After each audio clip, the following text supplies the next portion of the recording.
Money bill versus financial bill, the most repeated and important topic of Indian polity. सबसे पहले बात करते हैं मनी बिल। मनी बिल एक बहुत ही स्पेसिफिक टाइप का फाइनेंशियल बिल होता है जो कॉन्स्टिट्यूशन के आर्टिकल 110 के साथ में डील करता है। मनी बिल सिर्फ और सिर्फ taxation, government borrowings, consolidated fund of India से पैसे विड्रॉ करना या ऐड करना, गवर्नमेंट अकाउंट्स की कस्टडी और ऑडिट में डील करता है। अगर किसी बिल में आर्टिकल 110 के बाहर का कोई भी मैटर आ जाता है तो वो मनी बिल की कैटेगरी से बाहर हो जाता है।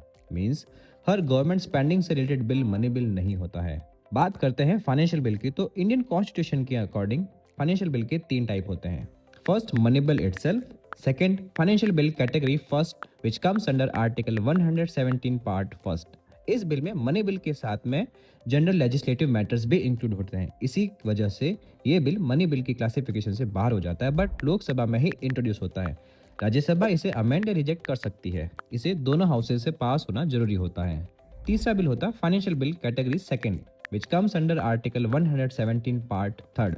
ये bills consolidated fund of India से एक्सपेंडिचर को इन्वॉल्व करता है, लेकिन आर्टिकल 110 का कोई भी मैटर इंक्लूड नहीं होता है।